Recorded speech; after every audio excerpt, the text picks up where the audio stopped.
of all, they have 30 million cyber attacks a month in Taiwan. They have aggression from air and sea by the Chinese every single week. I wanted to see if Taiwan, if they were victims waiting for a handout or what they were saying. And I was so impressed because they're not waiting for help from anyone. 10 years ago, their Chinese investment was 84%. Today, their Chinese investment is 11%. They are proactively not investing in China. Their mandatory military service, starting at 18 years old, they had started at 4 months. They've now increased it. You have to serve militarily at 18 for a year. They've, while cutting that investment, they are getting ready militarily. They're doing joint training with America, which is fantastic. When it comes to our allies, when it comes to freedom-loving countries, we need to be the best friend to them that we can. Because if China takes Taiwan, what we saw with Russia and Ukraine, it affected 1% of GDP, and you saw the economy shake from that.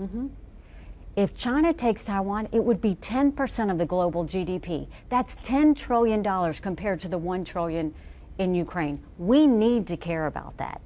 We need to care about it from freedom, we need to care about it from the economy, we need to care about it from security, and we need to care about the fact that if Russia takes Ukraine and China takes Taiwan, we can't assume we're going to be okay if we live in a silo, because that's not the case.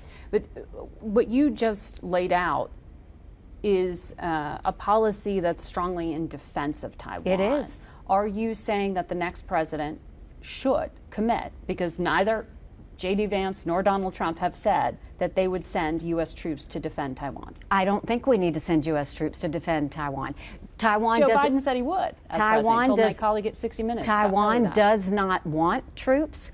What Taiwan is asking for is joint military training and to partner with us so that they can make weapons to defend themselves. And they want intelligence sharing. Look, I'm the wife of a combat veteran. The last thing we want to do is just keep thinking about sending troops. If anything, we want to prevent war. The best way to prevent war from China is to start arming Taiwan now and making sure that they're ready. When you were campaigning, you said when President Trump left office, China was militarily stronger than before. I mean, they've only increased that in terms of their nuclear development and their expansion of their military. You said Trump did not put us on a stronger military foothold in Asia. He did not stop all the theft of American technology. He had moral weakness in trying to befriend President Xi.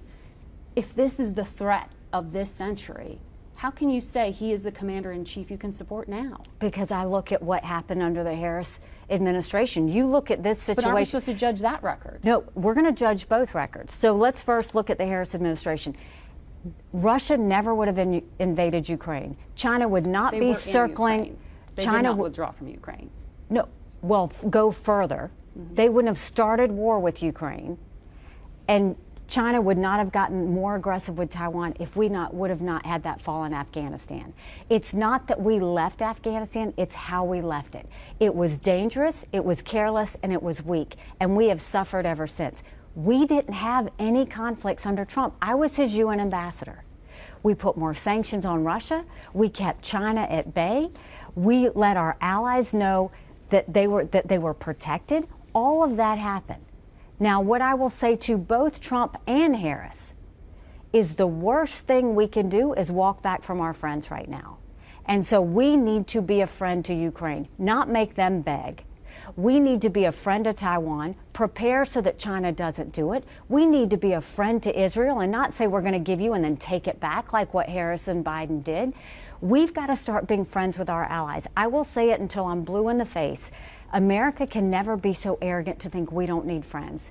And you have to be a friend to get a friend. So look, there are no perfect administrations here by any means, but Trump was definitely stronger when it came to national security as opposed to the Harris administration. And that's just a fact. But how can you be confident that he will be?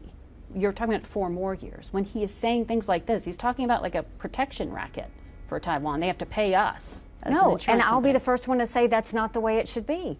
Look, I'm always going to tell you the truth on where I think. This is not blind support for anyone. This is saying don't sit there and threaten Taiwan that you're going to, on being friends. They have 50% of our chip production. They are a friend and ally to us, and they're a democracy. Let's have the, if anything, this is what I would tell Donald Trump and Kamala Harris. What you need to do with Taiwan is help them economically, militarily, diplomatically. Economically, we should have a free trade agreement with Taiwan, without question. Diplomatically, we should require that Taiwan become a member in the United Nations and in the World Health Organization. And militarily, we should do whatever we can to joint exercise, share intelligence, and do what we can. You have talked about the isolationism in the party and